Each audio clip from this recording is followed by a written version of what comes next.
Anda masih mendengarkan Nusantara Sore, Pro 4 RRI Makassar.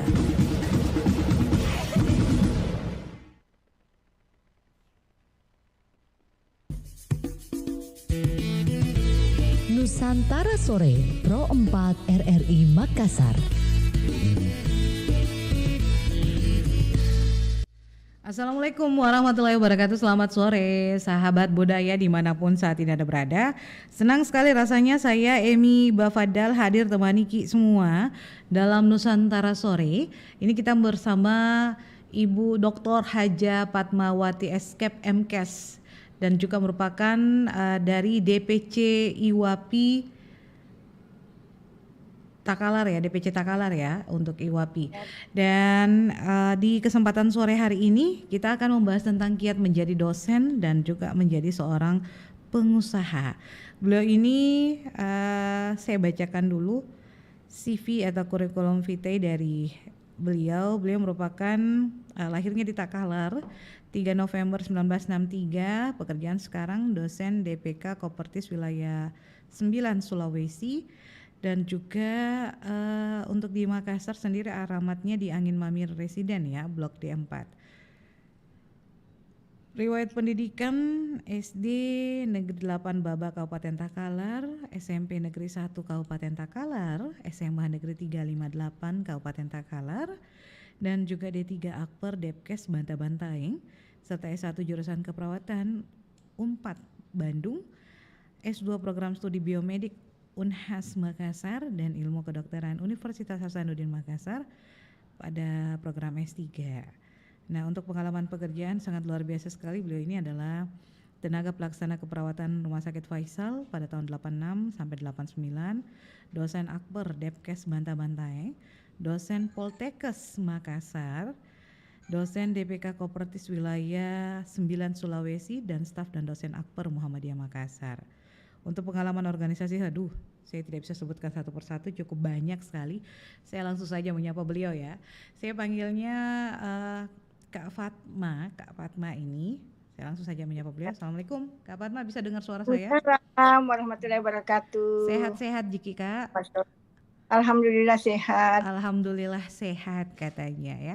Beliau ini merupakan juga dari Direktur Utama ya Pak ya? Bisa disebutkan Kak, yayasan apa Pak Kak? Stikes Tanah Wali Takalar. Stikes Tanah Wali Takalar ya? Iya betul. Ya, dan juga sudah berapa lama pengalamannya untuk menjadi dosen? Wah luar biasa, sejak 9 saya sudah jadi dosen, sudah tahun lebih ya. Iya. Berapa tahun Bu? Ada puluhan tahun ya? Kurang lebih 10 tahunan mungkin ya? 20?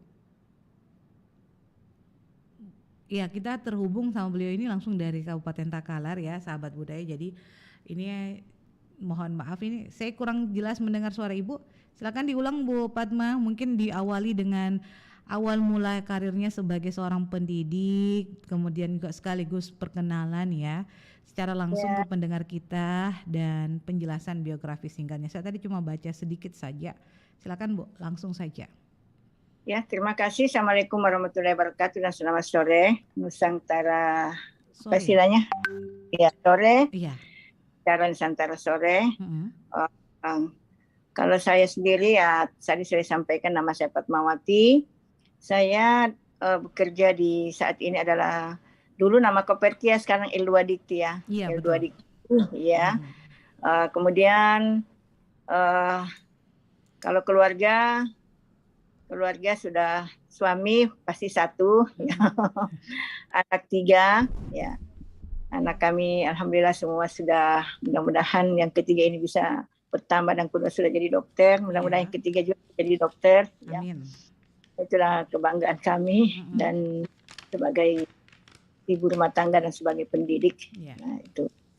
Kemudian jabatan saat ini adalah sebagai Ketua Stikes Tanah Wali Persada Takalar, kebetulan juga sebagai owner atau sebagai pemilik.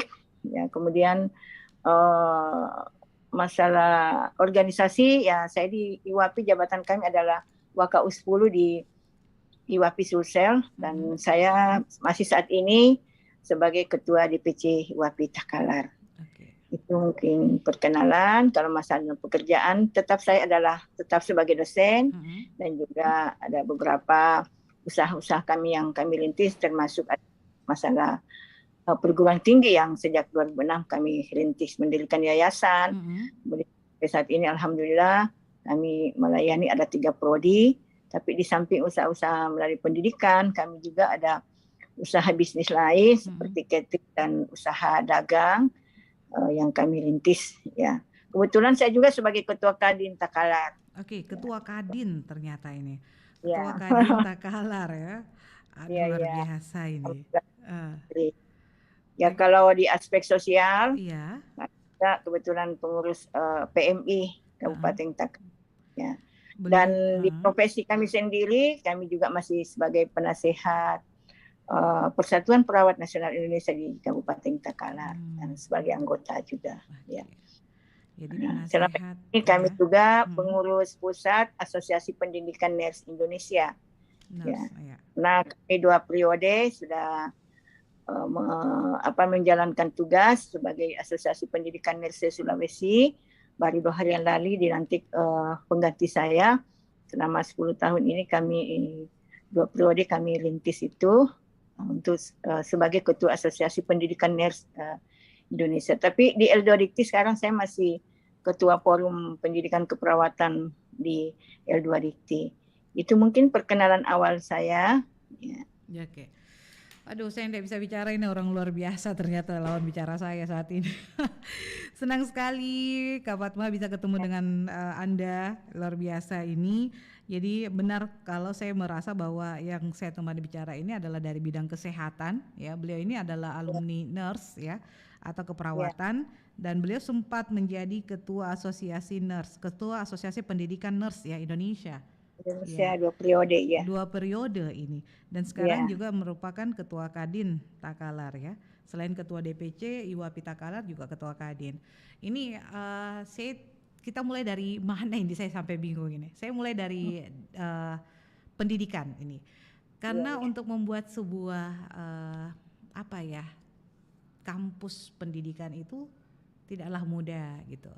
Nah, cara memulai untuk sebuah usaha itu apakah memang harus basically-nya kita adalah seorang seseorang yang sudah terbiasa untuk mengajar sampai bisa bangun sendiri universitas atau kampus, ceritanya kampus kesehatan ini, ataukah ini memang karena termotivasi ingin memajukan ya masyarakat yang ada di Kabupaten Takalar gitu dalam bidang kesehatan gitu, Ibu Kak Fatma, silakan. Terima kasih. Jadi kalau ditanyakan bagaimana sehingga termotivasi untuk membuat perguruan tinggi, saya waktu tahun 2089 sampai 2010 itu masih di Poltekkes, dan kebetulan di kami ya saya sendiri yang keliling Sulawesi itu menyampaikan bagaimana kurikulum. Jadi saya tahu betul bahwa perlu untuk peningkatan pendidikan bagi perawat bukan hanya jadi D3 tapi bisa menjadi S1, bahkan bisa menjadi profesor gitu ya. Jadi alhamdulillah kami tahun 2006 itu merintis perguruan tinggi, walaupun ya memang awal-awalnya susah ya. Jadi tidak boleh kalau kita mau merintis sesuatu tidak boleh ada kata susah. Harus kita motivasi dalam diri kita sendiri dan tidak melihat potensi, tapi potensi yang dalam diri kita sendiri harus kita andalkan. Walaupun ya itu mendirikan ini harus dengan kita punya kerjasama dengan mungkin ada link dengan teman ya, pengusaha, tapi perlu yang terpenting adalah motivasi diri kita sendiri dulu. Itu yang penting. Kemudian tentu harus kerja keras ya, harus optimis, punya ide-ide, punya inisiatif ya.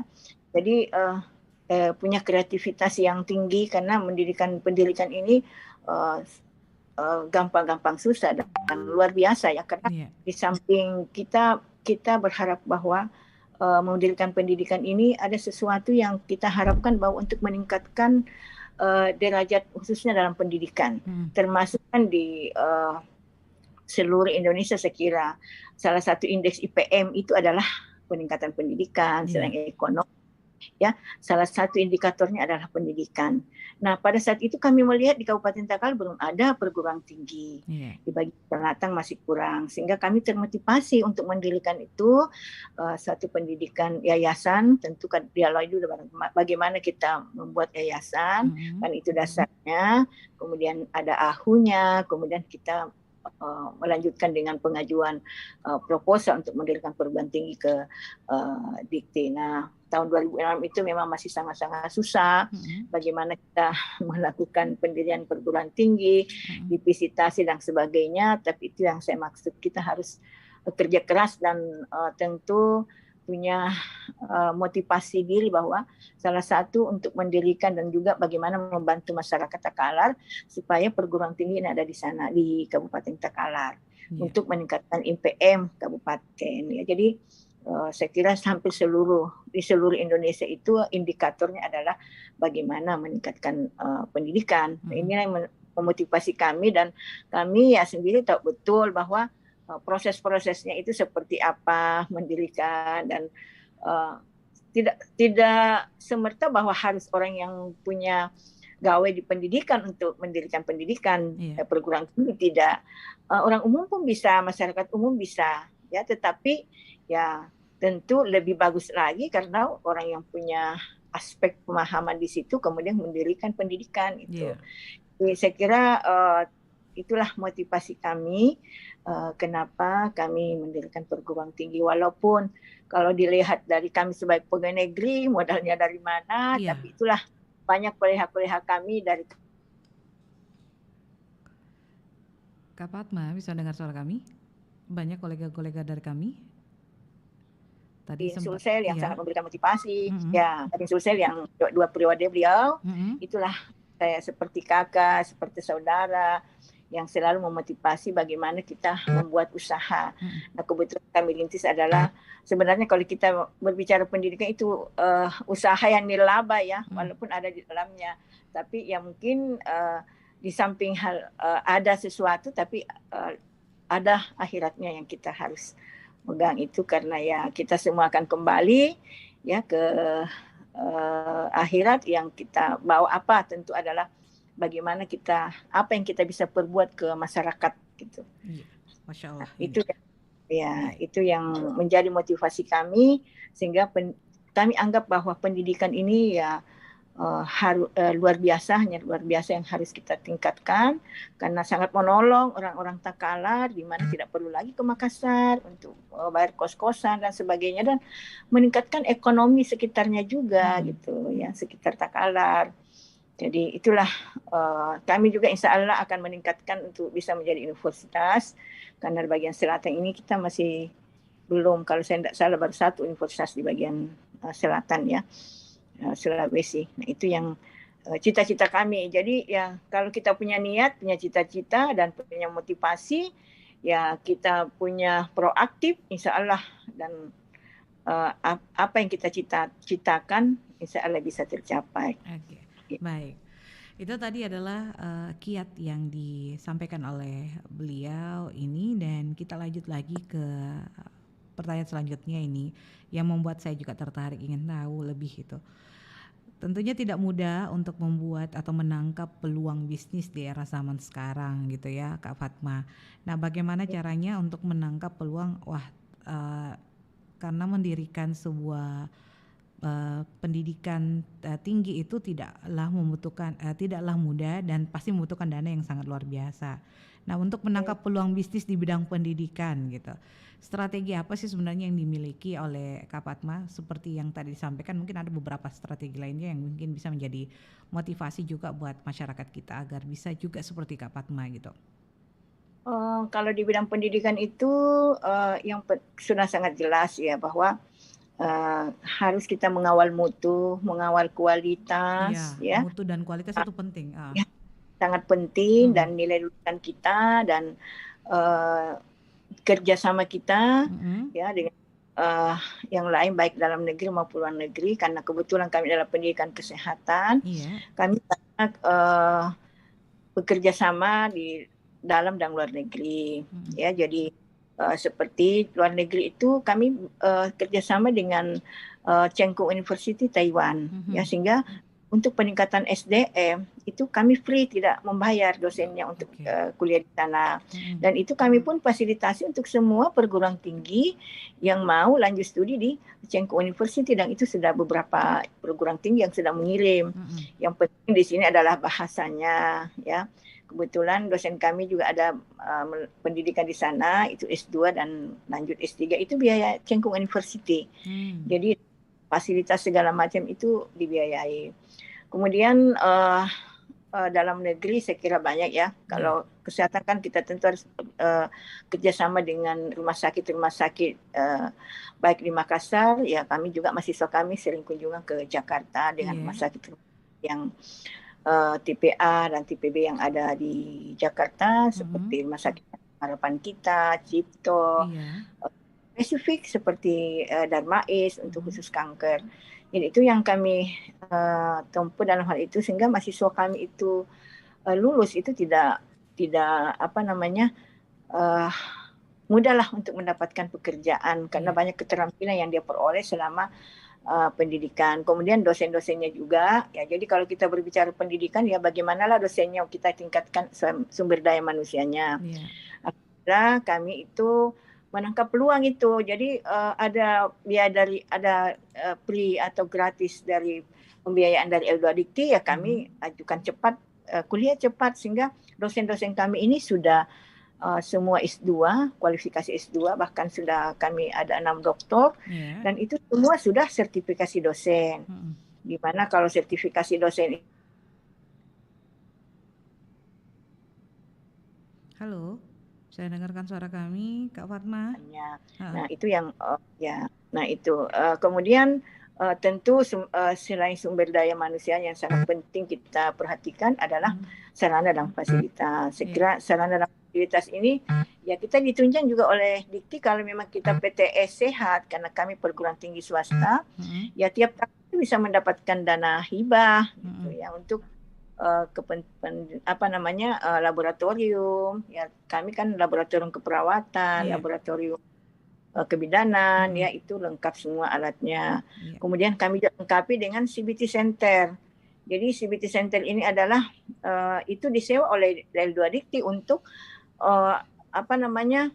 bagi mahasiswa yang mau uji kompetensi, alumni yang mau uji kompetensi yang sudah lulus. Kan sekarang dipersyaratkan ya profesi kebidanan, keperawatan, kalau lulus itu harus uji kompetensi. Kami punya fasilitas itu adalah ruang CBT Center. Jadi untuk fasilitas untuk uji kompetensi bagi alumni, sehingga alumni kami itu tidak pernah lagi jauh-jauh untuk uji kompetensi, tidak pernah ke Makassar, tidak pernah kemana-mana. Bahkan fasilitas kami itu terpakai untuk kabupaten-kabupaten lain yang punya perguruan tinggi keperawatan gitu. Itu nilai jual kami. Kemudian kami juga kerjasama dengan Jepang ya untuk alumni. Jadi Selna Jaya untuk bagaimana untuk pengiriman tenaga kerja.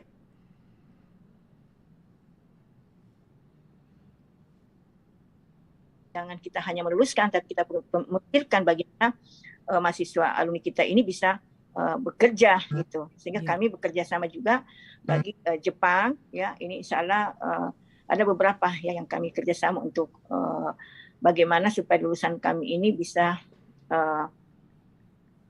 bekerja gitu ya. Tapi alhamdulillah semua terserap di dunia kerja ya, hampir 90% ya, kecuali yang mungkin mengambil profesi lain yaitu atau mungkin sudah bersuami ndak cari pekerjaan lagi, nah itu. Tapi hampir rata-rata melaporkan itu sudah pada bekerja. Itulah kiat-kiat yang kami lakukan. Dan tentu untuk mengawal ini kita ada namanya akreditasi dalam PTKes. Ya. Kalau akreditasi kita itu baik ya atau B, tentu peminat akan semua ke kita. Jadi itu bagaimana mengawal mutu, ya mengawal pendidikan melalui 8 standar pendidikan itu. Jadi 8 standar itu mulai dari standar isinya, prosesnya seperti apa, kemudian kita perhatikan kompetensi melalui kurikulum, kompetensi lulusan, kemudian bagaimana tenaga pendidik, bagaimana sarana dan prasarana, bagaimana proses pengelolaan, serta bagaimana pembiayaan dan tentu terakhir adalah evaluasi. Itu yang biasa kita sebut dengan SPMI ya. Kita kawal dari situ sesuai dengan SNPT, standar nasional kita. Itu yang harus kita kawal, sehingga kalau kita akreditasi itu otomatis kalau sekarang kan istilahnya unggul, baik sekali dan baik ya. Jadi A itu unggul, baik sekali itu B, dan C itu adalah baik. Nah, ini yang perlu kita kawal supaya minimal kita swasta ini adalah nilainya B gitu. Karena keperawatan ini, kalau berbicara keperawatan ya Unhas lah yang A, belum ada di Sulawesi ya. Itu, sehingga itu yang kita kawal untuk bagaimana supaya kualitas lulusan kalau berbicara pendidikan. Iya, baik. Berbicara tentang pendidikan saat ini. Nah, kalau Ibu melihat serapan dari STM yang ada di wilayah Takalar dan juga dibandingkan dengan Makassar, apakah ada perbedaan atau tidak ini, Kak Fatma? Serapan pendidikan untuk keinginannya mereka untuk belajar gitu. Oh iya. Antara kalau Makassar kan kita sudah tahu banyak sekali perguruan tinggi bidang kesehatan di sini. Nah, bagaimana dengan Takalar gitu? Apakah ada tantangan tersendiri di sana ketika membuat sebuah usaha yang berkaitan tentang pendidikan begitu? Minat masyarakatnya untuk adik-adik di sana? Ya. Minat masyarakatnya sangat bagus ya untuk lanjut studi. Jadi dia mengatakan tidak perlu lagi ke Makassar, kita di Takalar saja bisa membantu orang tua. Kemudian biaya untuk kos tidak ada lagi, biaya makan bisa bersama orang tua. Jadi banyak hal yang dipikirkan, dan memang rata-rata 75% kami itu terserap dari Kabupaten Takalar. Namun ada mahasiswa-mahasiswa kami juga yang dari luar, dari Ponto, Bantai, bahkan Papua, bahkan ada dari luar, dari NTT, dari Bima yang berminat. Iya. Oke, berbicara tentang usaha gitu. Tadi Ibu juga sempat mengatakan bahwa bukan cuma usaha di bidang pendidikan, ada juga usaha kuliner gitu ya yang dikelola. Benar nggak Bu? Ini usaha kuliner dalam hal ini catering ya Bu ya? Ya, saya ada catering. Bisnis catering nih. Nah, untuk memulai sebuah usaha itu kira-kira apa sih yang menjadi modal kita? Apakah memang modalnya selalu dengan uang gitu Bu, materi, atau ke passion dulu Bu, keinginan dulu, kesukaan dulu terhadap itu? Misalnya saya suka masak gitu atau suka makan. Jadi passion saya itu ke makanan otomatis. Jadi ya mungkin bisa saya jadi pengusaha makanan gitu atau bagaimana? Ya, betul. Jadi memang dibutuhkan di sini kemampuan berpikir kritis ya. Iya. Kritis peluang apa yang bisa kita tangkap di situ. Jadi seperti di Takalar kan jauh-jauh ke Makassar cateringnya, sehingga waktu itu kami membuat satu usaha catering ya. Kebutuhan 9 bahan pokok juga ya. Cuma walaupun sempat tersendat pada saat kejadian COVID, tapi ini mulai lagi kita rintis ya untuk catering, dan saya juga itu kebutuhan kita juga sebenarnya di pendidikan. Kalau ada tamu-tamu, ngapain kita ngambil itu yang saya tangkap bahwa harus kita mampu berpikir kritis, punya inovatif ya. Ngapain kita membeli makanan dari luar? Kenapa bukan sendiri yang mengelola itu kan? Kak Fatma, bisa dengar suara kami ini delay lagi, sahabat budaya. Dilayani oleh catering. Ya, namanya juga catering tadi. Di samping juga perusahaan sana juga sudah mulai masuk dan kantor-kantor dari mana. Jadi itulah untuk menangkap peluang kita harus melihat peluang, mampu bagaimana peluang yang ada, peluang bisnis. Ya, kemudian bagaimana tidak perlu kita harus banyak uang, tidak perlu ya. Tapi kita dimulai dari niat kita, ya. Kalau niat kita dan motivasi dalam diri kita itu kita mampu, nah itu sekali lagi Kak, jangan kita berani harus mengambil risiko. Jadi kalau kita usaha itu harus berani, apapun itu keberanian harus muncul. Ya, saya mau buat inilah. Tentu kita lihat juga pasarnya seperti apa. Tapi itu dulu berani mengambil risiko. Maksudnya kalau pengusaha yang namanya pengusaha ada pasang surutnya. Kalau misalnya lagi ini ya bagus. Nah, itu yang harus terima ya, dan tentu kita semua harus kita kembalikan kepada Allah. Jangan kita ya itu, makanya walaupun kita sibuk bagaimanapun ya selalu kita ingat perintah Allah Subhanahu wa taala, ya jalankan itu ya, karena itu yang tergantung yang di atas. Tadi Kak Padma sebut bilang ada pasang surutnya, pengusaha itu ada juga pasang surutnya. Nah, saya mau tanya ini soal tantangan. Apa yang menjadi tantangan harus kita ingat pencipta kita, karena tantangan terbesar. Tantangan terbesar itu kemarin adalah kondisi COVID. COVID ya, semua berada pada zona itu ya, COVID ya. Tantangan terbesarnya ya. Ya, berada pada zona ya itu. Kami waktu COVID tidak ada sama sekali catering, mahasiswa juga menurun ya. Ya, semua saya kira ini merasakan itu, semua aspek usaha merasakan ya. Tapi ini mulai tumbuh lagi, mulai kita, tapi ya sudah mulai bangkit lagi kembali semua usaha-usaha, saya kira karena sudah tidak dibatasi lagi ininya ya, untuk pertemuan-pertemuan ya kan. Kita kalau apalagi catering kan di sana, mahasiswa juga pada saat anjlok sekali yang berminat pada saat COVID ya. Dan semua perguruan tinggi swasta itu merasakan. Oke, baik. Nah, pada saat tantangan terbesar itu adalah zonanya pada COVID-19, ada tidak langkah strategis yang dilakukan oleh Kak Padma untuk berpindah mungkin, saya coba usaha yang lain saja, yang cocok lah untuk COVID ini gitu? Ya, karena masih berkaitan dengan medis gitu kan? Iya. Waktu itu kami coba dengan teman-teman ya, bagaimana kan, itu kan banyak juga teman-teman dari kesehatan pengusaha. Nah, kemarin ada kerjasama dengan teman ya, mungkin kami pengadaannya untuk tes banyak teman-teman kami yang pengusaha ini yang untuk PCR kemudian ya.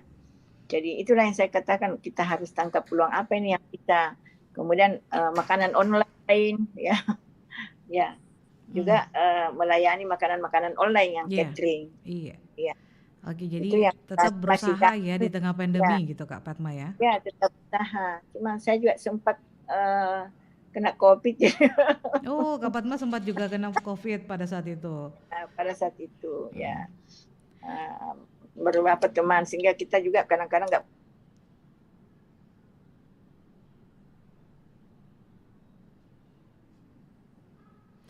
baik dulu dengan usaha ya, karena jaga kesehatan kita semua. Yang penting sehat dulu gitu. Iya, itu yang paling utama itu.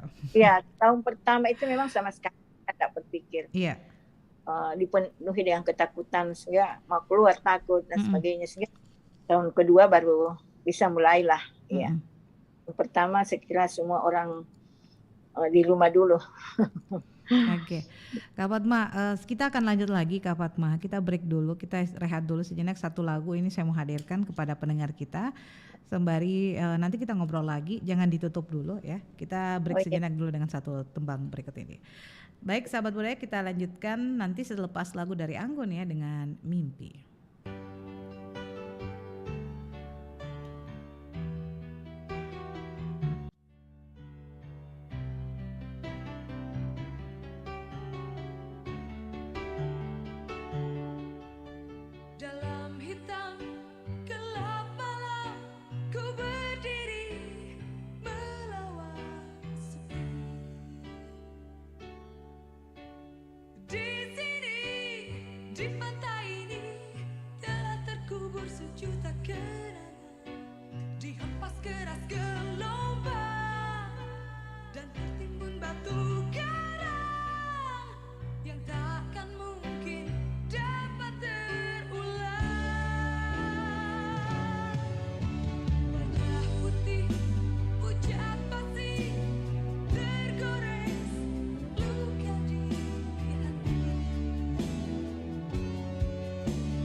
Matamu membuka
Dimulai dari nol ya.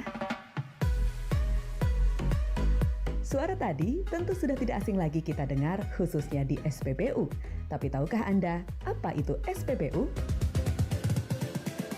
SPBU singkatan dari Stasiun Pengisian Bahan Bakar Umum. Ini adalah tempat di mana kendaraan bermotor bisa memperoleh bahan bakar, seperti bensin dan beragam varian produk bensin, bahan bakar diesel atau solar, E85 atau etanol plus bensin, dan beberapa produk lainnya. Banyak SPBU yang juga menyediakan layanan tambahan, misalnya musola, pompa angin, toilet, minimarket, dan ATM. Tak heran apabila SPBU juga menjadi meeting point atau tempat istirahat. Menariknya, masyarakat juga memiliki sebutan lain bagi SPBU, misalnya di kebanyakan daerah SPBU disebut pom bensin, yang artinya pompa bensin. Di beberapa daerah di Maluku, SPBU disebut stasiun bensin, dan di beberapa daerah di Medan, SPBU disebut galon minyak.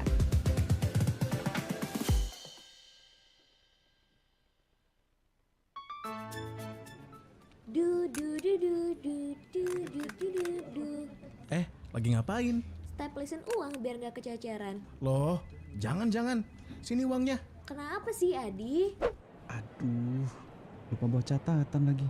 Nah, tulis di uang ini aja deh. Loh bro, jangan tulis di uang dong. Dilipat aja deh, biar muat nih. Aduh, uang itu nggak boleh dilipet. Kenapa sih? Kan biar praktis. Uang itu harus kita jaga, jangan dilipat, jangan dicoret, jangan di-stapler, jangan diremas, dan jangan dibasahi. Undang-Undang Nomor 7 Tahun 2011 juga mengharuskan kita untuk menghargai mata uang kita loh. Yuk, sayangi uang kita sendiri.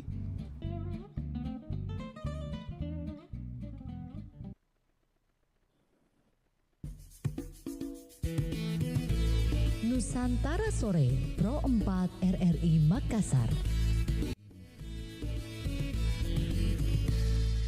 Assalamualaikum warahmatullahi wabarakatuh. Kita masih bersama di Nusantara Sore ya, Pro 4 RRI Makassar. Kita masih bersama Dr. Hajah Fatmawati Eskep MKes dari Ketua DPC IWAPI Takalar ya.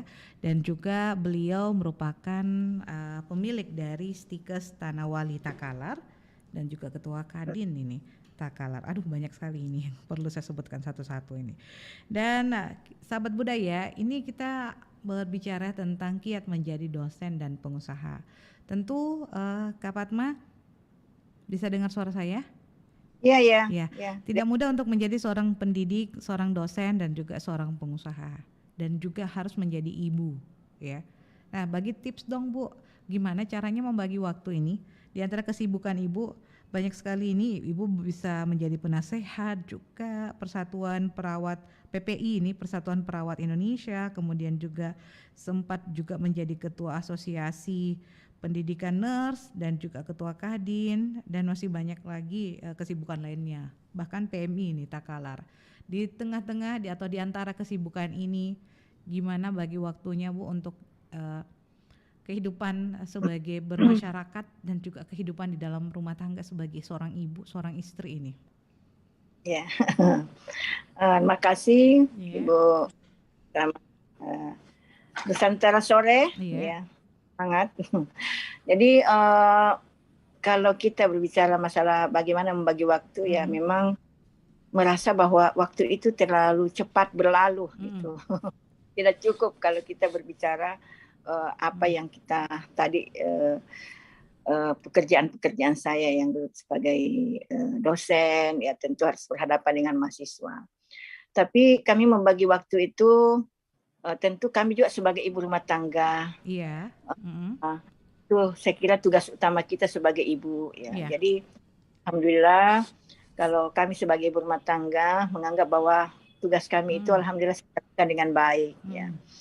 Kami Bu, keseharian saya itu jam 3 sudah bangun gitu ya. Sudah bangun ya, alhamdulillah masih sempat sholat tahajud.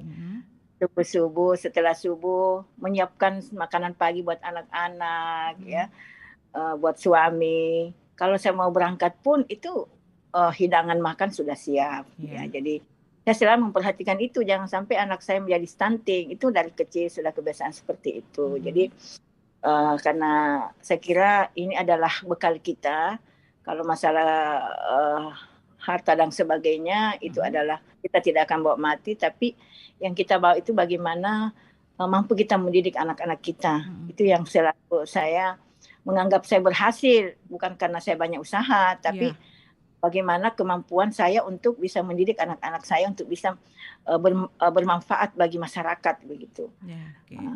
Jadi saya bisa jalankan. Anak saya sudah yang pertama ya, kalau kita lihat aspek pendidikan, anak pertama juga sudah selesai di kedokteran, selesai di UMJ Jakarta. Anak kedua kami itu sudah selesai juga di Fakultas Kedokteran Unhas. Yang tinggal yang terakhir ini anak ketiga masih sementara koas di UMI.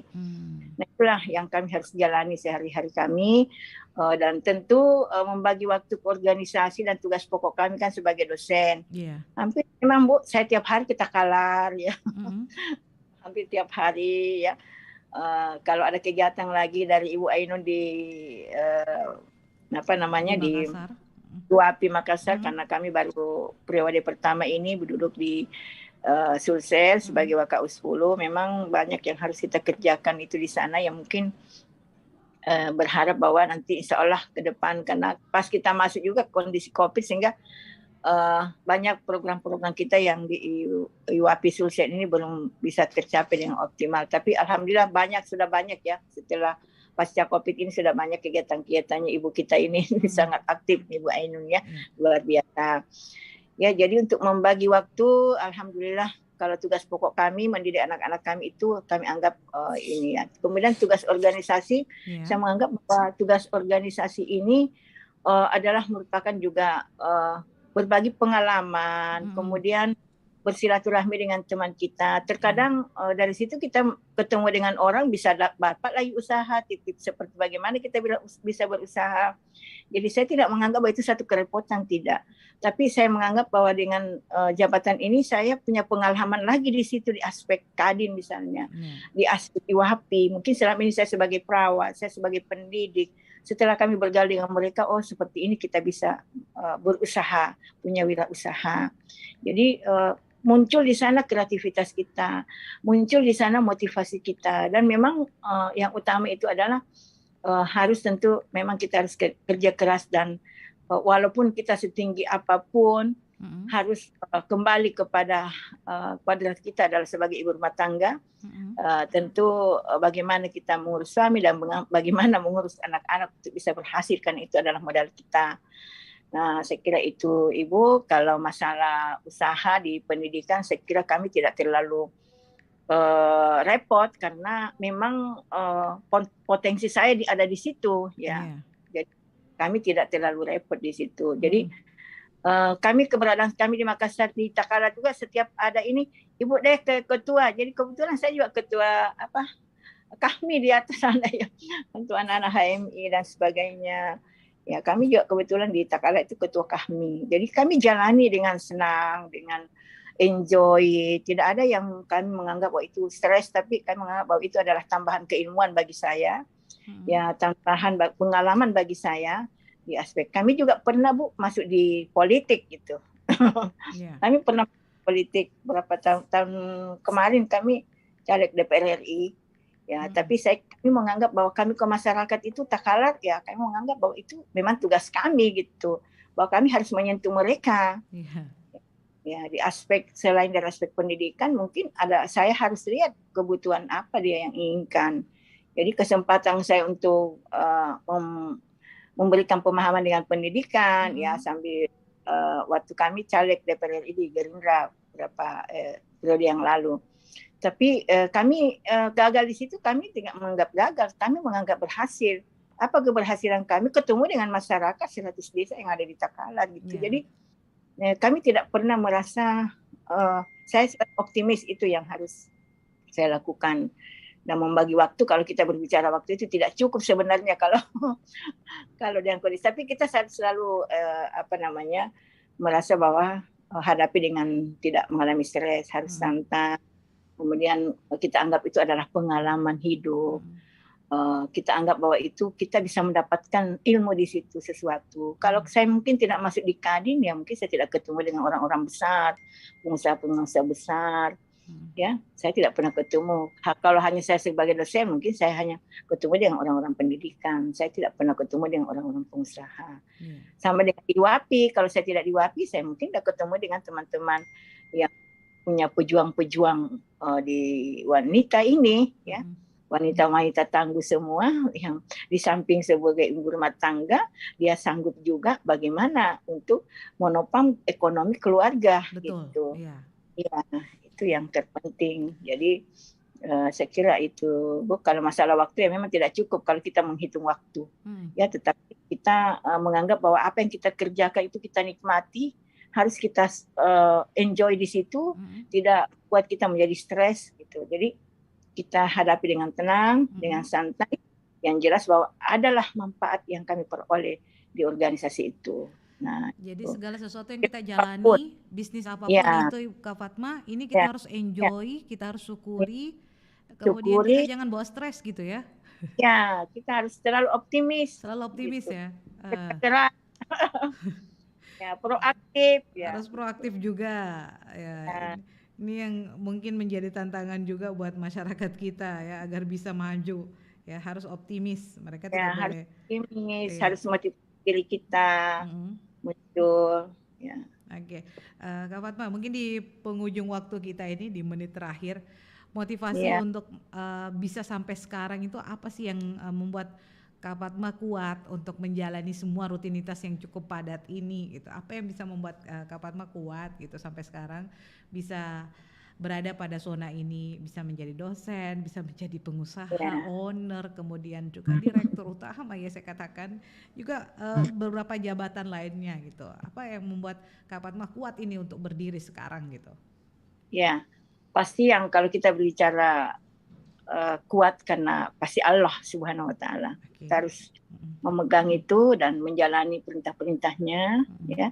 Itu yang utama dulu. Kita tidak boleh keluar dari zona lain dulu, itu yang utama. Kenapa kita harus kuat. Kemudian tentu kita tadi harus optimis dan motivasi dalam diri kita sendiri yang harus kuat. Ya, kalau kita tidak kuat dalam motivasi, kita mudah runtuh gitu. Sesuatu hal yang mungkin membuat kita kecewa atau mungkin membuat kita menurun, kita punya asa, kalau kita tidak punya motivasi yang kuat dan tidak punya jiwa kerja keras dan pemikir, ya itu yang bisa membuat kita cepat jatuh gitu. Dan tentu itu kekuatan kita yang pertama, Allah Subhanahu wa Ta'ala. Saya yakin bahwa yang paling bisa menolong kami adalah Allah, ya, dan tentu di orang-orang silaturahim kita juga kita perbaiki. Ya, ini yang penting juga. Karena segala sesuatunya itu usaha pasti kita berhubungan dengan orang-orang. Dan itu yang harus kita perbaiki. Silaturahim kita hubungan dengan Allah sudah bagus, silaturahim kita harus bagus, dan motivasi dalam diri kita itu yang sangat penting. Harus selalu optimis, jangan kita pesimis. Nah, itu yang kami jalani, dan sekali lagi kita punya mampu berpikir kritis, melihat peluang yang ada, kemudian punya inisiatif, motivasi dalam diri, ya harus produktif, ya, dan berani menanggung risiko. Kalau usaha itu berani menanggung risiko yang paling penting. Betul. Kerja keras dan punya ide-ide. Saya kira kalau kita miliki itu, ya insya Allah apapun yang kita hadapi, susah apapun yang kita hadapi, pasti kita bisa keluar dari kita, coping diri kita pasti bagus. Yang terpenting itu adalah bagaimana penanggulangan masalah. Kalau di kesehatan namanya coping individu, ya. Kalau coping individu kita bagus, masalah apapun yang muncul di dalam apa yang kita lakukan, pasti kita bisa selesaikan dengan diri kita sendiri. Jangan kita selalu berharap dengan orang lain untuk menyelesaikan masalah kita sendiri. Harus kita punya potensi, motivasi diri, itu yang sangat penting. Kekuatan diri kita sendiri. Nah, Kak, itu. Kak, apakah skill itu sangat penting juga untuk memulai sebuah usaha? Oh, saya kira sangat penting. Soft skill, hard skill harus sejalan. Soft skill dan hard soft skill skill, harus sejalan. Oke. Kalau soft skill kita bagus, tidak bagus hard skillnya ya. Jadi hard skill dan soft skill. Iya. Gitu. Oke, Iya. mantap ini. Baik, terima kasih untuk waktunya Kak Padma ya sudah bicara dengan RRI Makassar ini program 4 selalu memotivasi masyarakat kita. Ini saya menantikan undangan Kak Padma untuk saya jalan-jalan ke Takalar. Kak Padma boleh ya? Insyaallah makan jagung. Kita Iya, tunggu. saya tungguin undangannya Ibu Kadin ini. Kita ke sana nanti ya. Siap ya, ada tuan rumah ini. Baik, terima Kami kasih banyak. Ya. Siap. Ya, siap, baik. Terima kasih Ya. banyak Dr. Haja Padmawati Escape MKes dari DPC IWAPI Takalar ya sudah bersama dengan kita. Selamat sore. Assalamualaikum warahmatullahi wabarakatuh Kak Padma. Waalaikumsalam warahmatullahi wabarakatuh. Baik, sekali lagi terima kasih untuk Ibu Padmawati Escape MKes sudah berbicara dengan kami di Nusantara Sore. Semoga ini bisa menginspirasi kita semua sahabat budaya untuk menjadi seorang pengusaha dan juga seorang tenaga pendidik yang sukses. Mari sama-sama memajukan SDM kita di kota kita tercinta ini, Kota Makassar atau dimanapun Anda berada, dengan tetap selalu menjaga peluang, membaca peluang mana saja yang penting, dan tadi beberapa tips sudah diberikan. Saya Emi mengucapkan terima kasih untuk kebersamaannya di Nusantara Sore. Selamat sore, dan pekan depan kita akan bersama lagi dengan pengusaha-pengusaha lainnya dari IWAPI Sulawesi Selatan.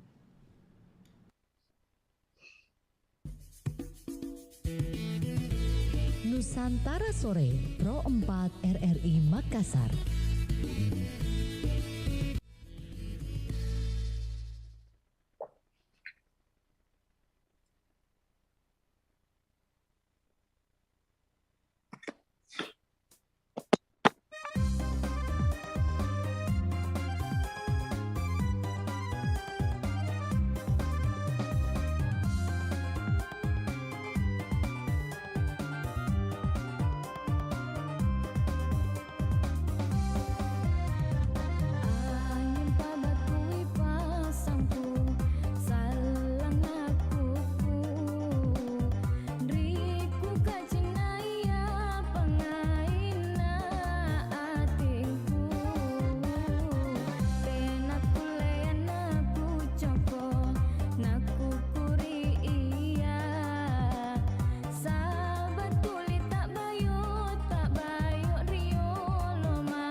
Info Pas Jam.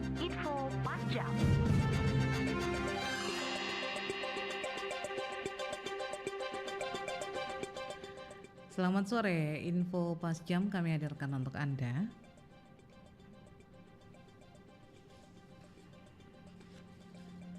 Perempuan asal kota Palopo, Tika Asmara, sukses meraih tiket sakti pada kontes dangdut bergengsi yakni Kontes Dangdut Indonesia KDI tahun 2022. Atas capaiannya ini Tika berhasil mewakili Provinsi Sulsel pada ajang tersebut di Jakarta. Gadis berusia 18 tahun ini berhasil menyisihkan ratusan peserta dari berbagai daerah di Sulsel dan Indonesia Timur di audisi KDI MNC TV beberapa waktu lalu. Cewek berstatus mahasiswa ini lolos melalui penilaian Dewan Juri sehingga berhasil melangkah ke tahap selanjutnya. Tika mengatakan audisi yang diikutinya dinilai langsung penyanyi dangdut papan atas ibu kota yaitu Iis Dahlia serta alumni KDI Safarudin. Tika menambahkan keberhasilan ini berkat doa dan dukungan dari keluarga besar dan sahabatnya. Tika telah berangkat ke Jakarta untuk karantina kampus dan memohon dukungan masyarakat Sulsel khususnya Palopo dan doa restu sehingga dapat tampil dengan maksimal ya. Demikian info pas jam dan kami akan kembali pada pukul 7 malam nanti.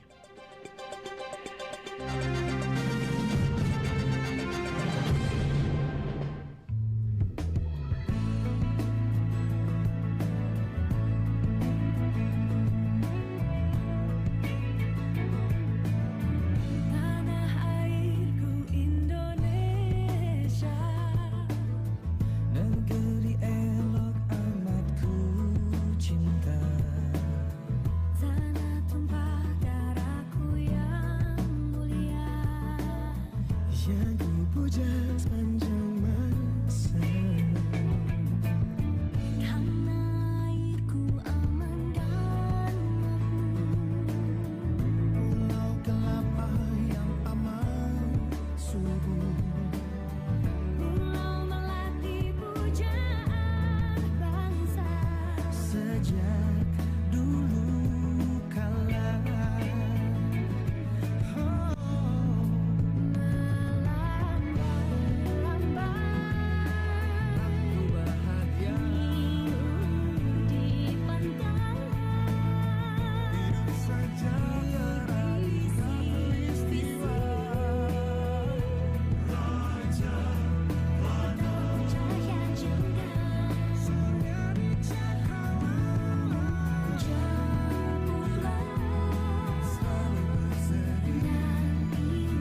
sayang tak melaju terima sayang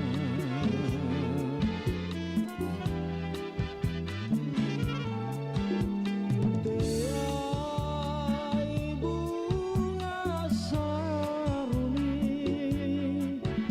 bunga rosina dahlia di para laki sayang kanan dua makin banget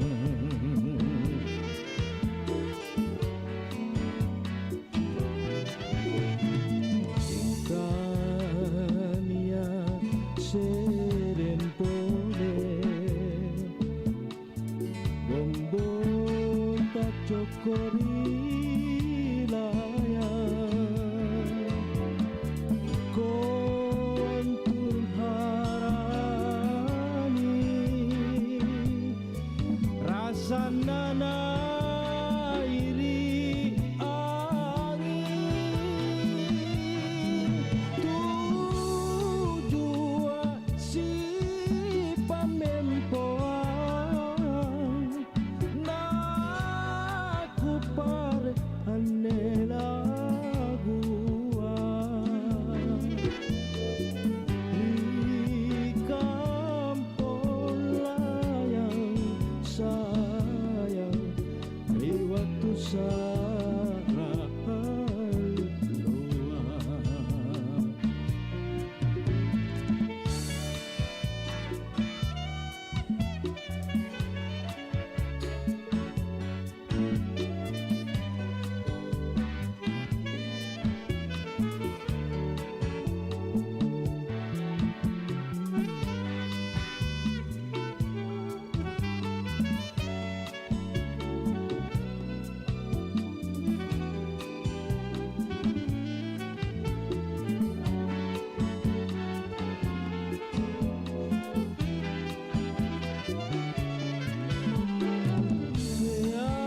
Teai bunga saruni bunga rosina dahlia di para laki sayang kanan dua makin banget